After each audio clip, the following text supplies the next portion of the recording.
السلام عليكم ورحمة الله وبركاته. تأكد اليوم شراء الجيش الوطني الشعبي الجزائري ل 14 طائرة من نوع سوخوي 57، وسنتحدث أيضا عن صواريخ اسكندر.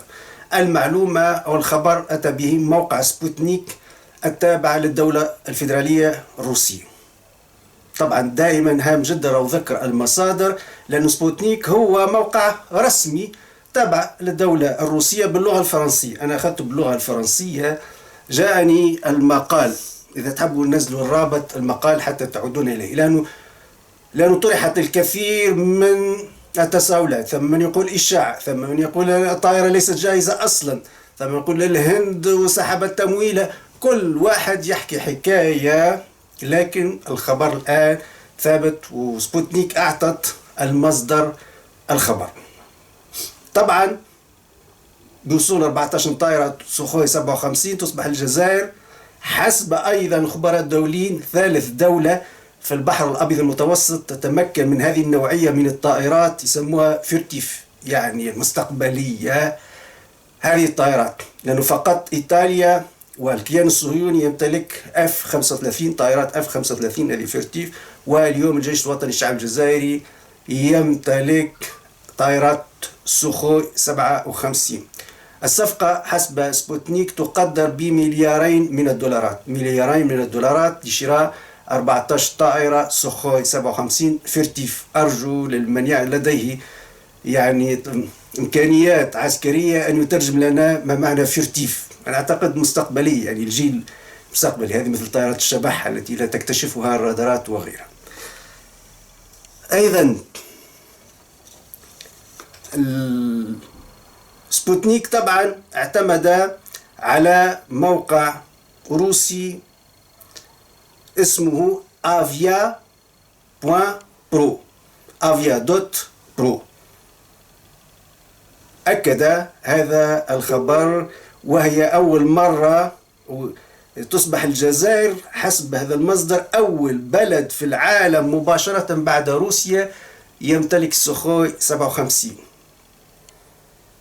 نعطي جملة بالفرنسية يقول: Le ministère algérien de la Défense, dans le cadre des négociations avec l'armée russe, est parvenu à un accord sur l'achat des derniers avions russes Sukhoi 57 d'une valeur de près de 2 milliards de dollars.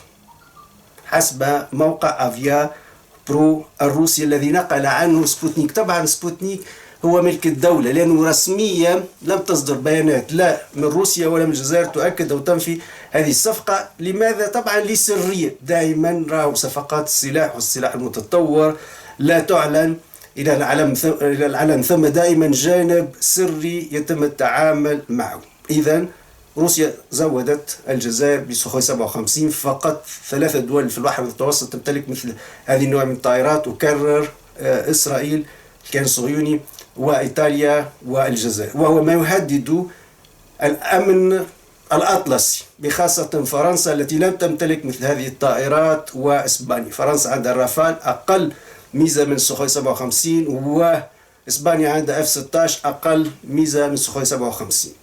قبل ما نجول للصواريخ اسكندر نذكر عملنا حلقة حول لماذا روسيا تعطي هذه الأسلحة المتطورة جدا من أول بلد في العالم بعد الجيش الروسي تعطيه للجزائر. لماذا؟ عطينا العديد من الأسباب وذكر فيها مرة أخرى. فنذكر أول شيء ثم علاقة تاريخية، صداقة تبدأ من الثورة الجزائرية، من ثورة نوفمبر 1954 إلى اليوم. لم تخن الجزائر روسيا، لم تخن روسيا الجزائر. رفع العلاقات الدولية ثم شيء اسمه أيضا وفاء. مش صحيح أنه فقط المصلحة، ولا أيضا الدول عندها أرشيف بعضها بعض، هو الصداقة والوفاء. الجزائر لم تخن السلاح الروسي، لم تبيعه إلى أعداء روسيا وأعداء الاتحاد السوفيتي مثل ما فعل السادات مثلا، باع السام والميغ أعطاهم الأمريكا والإسرائيل حتى يبحثوا فيه، بينما كانت تأتيه من الاتحاد السوفيتي. أيضا الجزائر تدفع ثمن هذه الأسلحة. تعرفوا الاتحاد السوفيتي كان يعطي في سلاح وتقريبا ما حصلش حتى على نص من ثمنها، سواء لمصر الحاربت به 56 67 73، سوريا، حتى العراق جزء منه، حتى الجزائر. لكن في الآخر الجزائر لما جاء بوتين تم جدول الديون وتم تسوية الوضعية مع الجزائر. إذن الجزائر تدفع ثمن للسلاح الروسي، ولم تسرق بين قوسين روسيا في مالها. إذن ثم هذا الجانب.